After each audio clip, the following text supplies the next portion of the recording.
Hi, I'm Charlie Behrens, and welcome to The Dark Side Of, where we shine a light on the sinister side of worlds we thought we knew. Today's topic, homeschooling. Now, families homeschool for a number of reasons, but some use it as a cover to brainwash and isolate their kids. Like in today's story, where we'll meet Kezie, a girl who grew up in a strict religious group that she likens to a Baptist North Korea. My parents believed you're born extremely sinful and basically spare the rod, spoil the child, and so there was no rod sparing at all. Her experience with the outside world was limited, and the consequences for learning about it were harsh. But we'll let her give you the details. This is the dark side of homeschooling.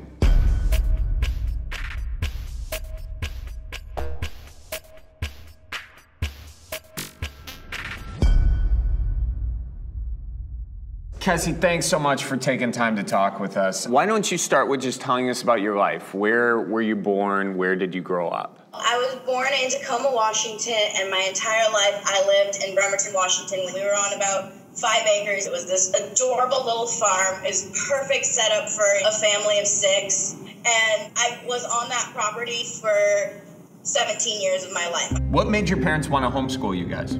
So it actually started when my brother, he was in regular kindergarten, but the teachers were like, we can't handle this kid, something else needs to be done, and so they looked into homeschooling. They were homeschooling on their own for a couple years. I think they were getting a little bit stressed out by it because there was no answers, and they found this group that's based on the basic principles of the Bible.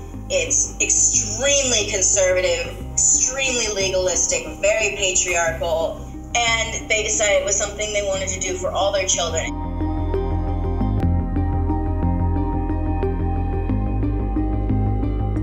They advertised it as put your children through these booklets, and by the time they're 18, they'll have a full high school education. So you said that it was a church that provided these booklets to your parents. It wasn't so much a church as a association that was put together by a man who gave himself a degree, calls himself a doctor and a pastor. He has a compound in America that has a bunch of houses on it. I believe it's like 500 acres. That's where he runs everything. So what you're describing sounds like a cult. Yeah. Take us through a day in the life of your homeschooling experience. Every morning we woke up at 6:30 to read the daily Proverbs chapter, and then from there everybody was given their homeschool assignments. One sibling went to the computer, another would get on the violin. You know, somebody's frustrated over math. I can remember from as early on, as I can remember, the sound of piano music at 5 a.m. One of my siblings would be pounding away on the piano because they had to all get in their hour and a half of practice. Your parents tried homeschooling for a couple of years and they were struggling with it, and then this religious cult provided them with a curriculum. How old were you when you first realized this is wrong, this is off? I feel like as a child, I couldn't see it. I thought everything around me was good. I didn't even realize how crazy it was until I was 11 years old. Tell us some of the strictest things that happened while you were being homeschooled. Taylor Swift was huge when I was 12 and 13, so I downloaded every album she had, and I listened to it nonstop. My mom was doing a routine clean on her laptop, and it popped up. And I got called into the kitchen, and that was like a 6-hour evening, because after they stopped spanking me, it turned into 4-hour talking to that was just getting me yelled at. You were locked up for a year after this. Yes, it wasn't so much a lockup as it was just I couldn't see anybody. When I was at church, I had to stay beside them. Those were the only people I saw for that entire year. At one point, my mom took me out, and together we cut an alder rod about that size, and that was my spanking stick for about a year. My parents believed you're born extremely sinful, and basically spare the rod, spoil the child, and so there was no rod sparing at all. Oh, really? It was that bad? I feel like cookbooks and encyclopedias were actually worse because they always seemed to come to the side of the head. And my father was very, very angry man, and he had a lot of his own trauma that he didn't deal with in a healthy way, and it came out and affected all of his children. My own mother had things in her past, and so it was a very toxic situation. For me, I was 4 years old, actually, when I decided I don't love my father. I'm not gonna cuddle up to him. He's just dad. He's just the guy in the house I have to listen to. And I would watch the abuse that was happening to my older siblings. I watched my penmanship dry erase board get broken over my brother's head. He hadn't been doing anything wrong. He just had been playing a computer game instead of doing his homework, but mom was frustrated. How did you get out? I spent a week in bed, sick with anxiety, trying to make the decision to move out of my mom's house. A boy had told me he loved me, and I realized I wouldn't get to be with him if I stayed. And so that was the push. And I had told my family all the boxes in the hall was just because I was trying to clean the mold out of my bedroom. I talked to my sister, and she was in Washington finally because she's military. And she said, I'm gonna come get you, get your stuff ready.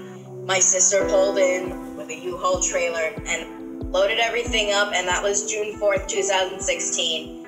And my life has been so much better ever since then. So you get out of this homeschooling situation. Did you then have to take steps to educate yourself, to build on the education you may not have gotten? When I got out, I still felt like dumb because I didn't know, all the pop culture.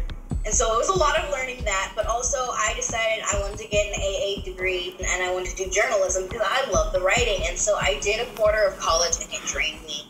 And I was like, I don't want to be in the mainstream world. I need to make my own path.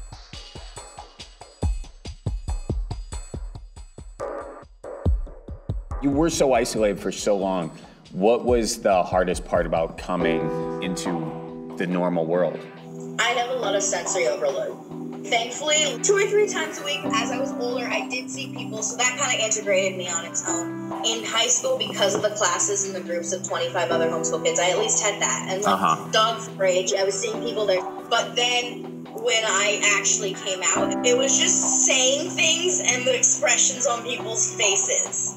Like, oh yeah, my parents didn't let me do that. Or the weird quirks that I have just because it's just integrated into my brain.